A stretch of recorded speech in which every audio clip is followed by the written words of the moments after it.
Et c'est maintenant l'heure de notre invité de matin. Et ce matin, nous sommes avec le docteur Éric Michoulier, médecin-chef de la Sécurité civile. Bonjour docteur. Bonjour. Merci d'avoir accepté notre invitation ce matin pour nous parler des hospitels. Vous en avez la charge au niveau de la Sécurité civile.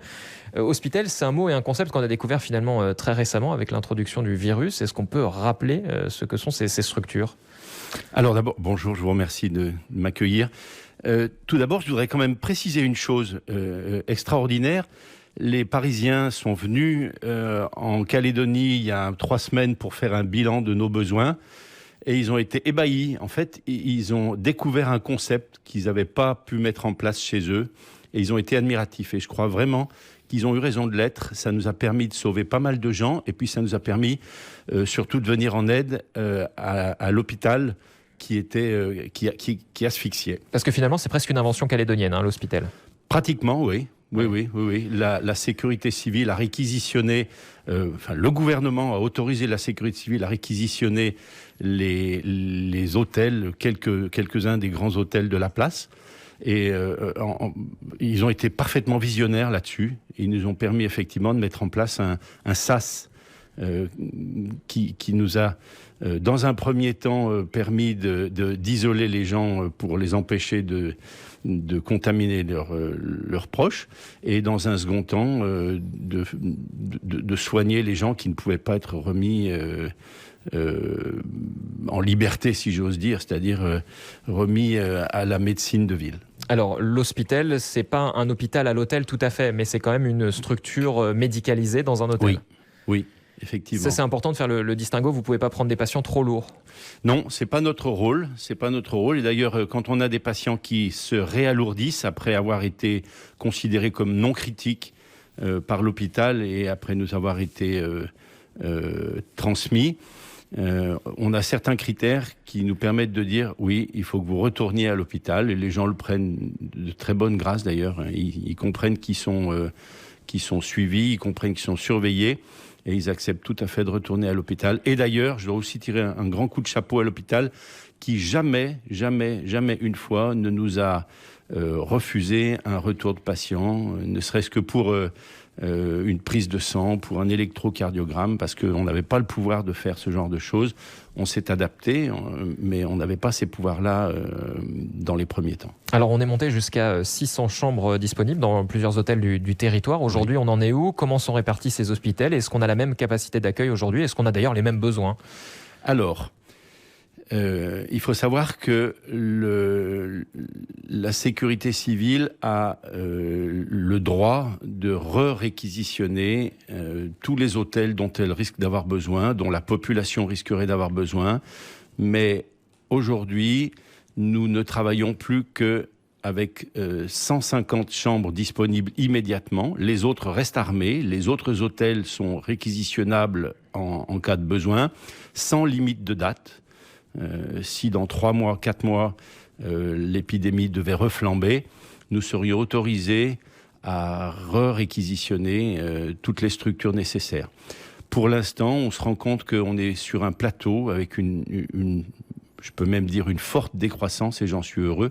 Je ne veux pas crier au loup, mais une forte décroissance des cas accueillis en hôtel. Pour l'instant, nous travaillons donc avec un seul hôtel. Nous avions besoin de 2 hôtels jusqu'au week-end dernier.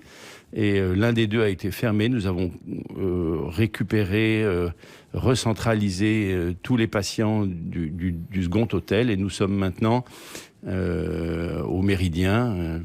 J'ai le droit de citer son nom parce que vraiment, il fait les frais de cette histoire. Et donc, nous avons à disposition 150 chambres armées pour recevoir des patients de tout type. Donc, ce sont tous des patients positifs, évidemment, à la Covid. Comment ? Parce qu'avant, les hôtels, on le sait, prenaient les gens en quarantaine. Il y a eu donc un changement au moment de l'introduction du virus. Exact. Quel est le type de soins que vous apportez à ces patients-là ? C'est uniquement de la surveillance aujourd'hui ? Alors, en fait, ça n'est pas que des patients positifs. Nous avons 2 étages qui sont réservés aux patients Covid+, actifs, c'est-à-dire qui sont en phase agressive du virus. C'est J0 plus 10, c'est-à-dire les 11 premiers jours, les 11 jours de contamination et de risque de décompensation, de risque de complications médicales. Et puis nous avons aussi les deux plus bas étages, les deux premiers étages, second et troisième étage, qui sont, eux, réservés aux patients post-Covid, c'est-à-dire des gens qui ne sont plus contaminants, qui ne sont plus porteurs du virus, mais qui ont besoin de surveillance rapprochée pour contrôler la casse que le virus a pu produire dans leur corps. Concrètement, ça s'organise comment ? Il y a des infirmiers, des infirmières qui passent dans les chambres voir ces patients. Il y a un certain nombre d'examens. Il y a aussi peut-être une oxygénothérapie chez certains ou pas du tout ? Alors, les patients qui arrivent du Medipôle arrivent avec leur dossier médical. Il est étudié à l'entrée. Il y a toute une stratégie, un PCO qui est organisé et qui nous permet de filtrer. Il y a déjà un premier filtrage à la sortie de l'hôpital. Il y en a un second à l'entrée chez nous. Et donc, nos patients arrivent avec un dossier médical qui nous explique leurs antécédents, qui nous explique les conditions de leur séjour à l'hôpital et qui nous permet de statuer, savoir quel type de surveillance il va falloir leur appliquer. Et nous avons pour ça, à chaque étage, dans chaque service, 2 voire 3 infirmiers de jour et 2 infirmiers de nuit. On a même des aides-soignantes qui sont venues se proposer et je leur tire un coup de chapeau, puisque c'est des gens qui sont venus spontanément de leur propre chef. Et j'admire ce genre de comportement. Donc c'est uniquement de la surveillance ? C'était uniquement de la surveillance jusqu'à peu. La surveillance essentiellement de leur fonction respiratoire, de la saturation en oxygène de leur corps. Et depuis une dizaine de jours, depuis que l'hôpital s'est redimensionné en acceptant à nouveau des patients non Covid qui souffrent d'autres pathologies médicales ou chirurgicales, nous recevons essentiellement des patients diabétiques non insulinodépendants, à savoir que le diabète, même non insulinodépendant, c'est-à-dire le diabète traité avec des cachets, pour faire simple, va se déstabiliser à l'hôpital parce que dans le traitement de la Covid, il y a effectivement un besoin de passage par les corticoïdes, par ce qu'on appelle la cortisone. Et en fait, les corticoïdes ont tendance à déséquilibrer le diabète. Et on a des patients qui arrivent volontiers à 4 grammes, 4 grammes 50. Et on s'est rapproché pour ça des services d'endocrino et de médecine interne de l'hôpital qui nous ont donné leur protocole. Et dorénavant, depuis quelques jours, chaque fois qu'un patient diabétique arrive à l'hôpital, on surveille sa glycémie et dès que sa glycémie se déstabilise, on le passe à l'insuline. On arrête le traitement oral et on le passe à l'insuline et on a des résultats spectaculaires. On a beaucoup parlé dans cette crise sanitaire des facteurs de comorbidité. Oui. Le diabète, c'en est un ? Oui, c'est le pire. À mes yeux, c'est le pire. Pardon, non, un bémol. Le diabète n'est pas le pire. L'obésité est le pire. Mais l'obésité et le diabète non insulinodépendant, c'est des frères jumeaux. Et donc ça, ce sont des gens particulièrement à surveiller ? Oui, bien sûr. D'ailleurs, le seul cas de décès que nous ayons eu à déplorer, pas dans l'hôtel, parce que nous n'en avons jamais eu, mais le seul cas que nous ayons eu à déplorer est celui d'une personne qui a souhaité quitter l'hôpital contre avis médical, malgré une après-midi entière d'explications.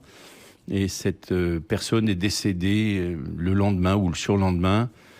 C'était une personne, effectivement, dont l'IMC était morbidissime, c'était certain. C'était une personne de 1m59 pour 185 kg. Elle est décédée, c'était prévisible, je le lui ai dit, les yeux dans les yeux, mais chacun décide de sa vie. Docteur, justement, quand on nous propose un placement en hôpital, vous le considérez comme une chance aujourd'hui dans le... Oui. C'est sans détour, c'est une chance, et c'est une chance calédonienne. Vraiment, je suis fier de pouvoir dire ça, et je suis fier d'être médecin à la sécurité civile et pouvoir offrir ce genre de service santé aux Calédoniens. Oui, c'est une chance parce que même si nos confrères libéraux ont vraiment mouillé la chemise, se sont tenus au courant de tout, ont même fait évoluer nos habitudes, nous ont apporté des idées, même si les réseaux infirmiers, les réseaux kinésies, parce qu'il faut aussi parler des kinésithérapeutes qui font de la rééducation respiratoire, même si tout ça, dans le Grand Nouméa, ou en tout cas dans Nouméa, a été très vite mis au point, il y a quand même des endroits de Calédonie où les gens sont moins bien servis et seront certainement moins bien suivis à domicile qu'en hôpital. Oui, je suis fier de ça. Vous, ce que vous avez remarqué aussi, c'est que la campagne de vaccination a changé la donne aussi, le fait qu'il y ait une accélération, notamment pour ces publics les plus fragiles. Est-ce que c'est une bonne chose, le fait que les Calédoniens soient allés massivement dans les vaccinodromes ? Alors, si vous me permettez une remarque, avant de répondre à votre question, je ne ferai jamais de politique, mais j'aime bien ce genre de digression.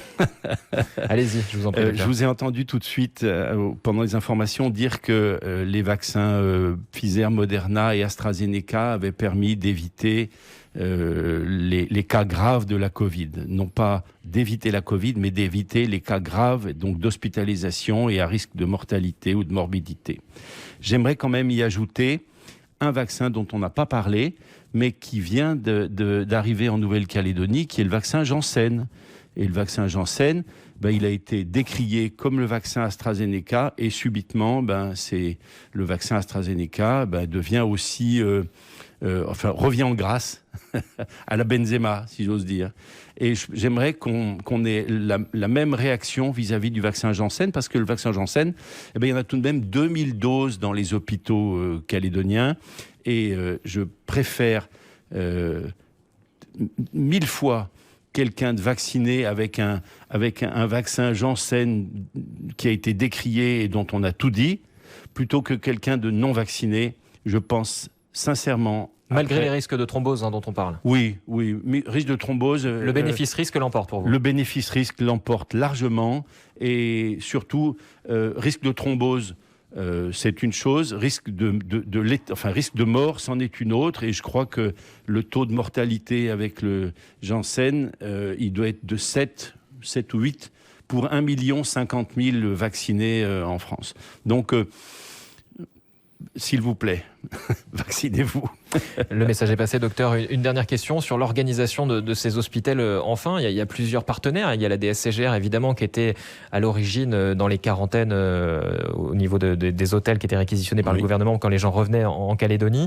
Aujourd'hui, il y a aussi le CHT qui vous a épaulé sur cette mission-là, qui vous a appuyé. Oui, bien sûr. Et puis, il y a les gens aussi, les personnels des hôtels. C'est vraiment un partenariat dans ces hôpitaux ?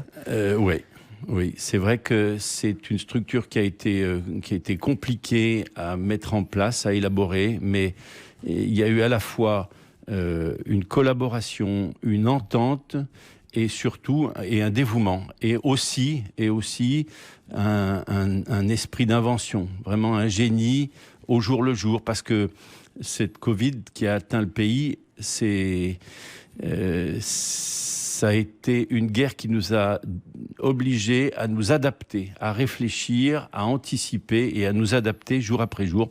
C'est pour ça que nos résultats sont ce qu'ils sont, j'en suis convaincu. Merci beaucoup, en tout cas, docteur Éric Michoulier, médecin-chef de la Sécurité civile, d'être venu ce matin avec nous. Merci de votre accueil et bonne journée à vous tous.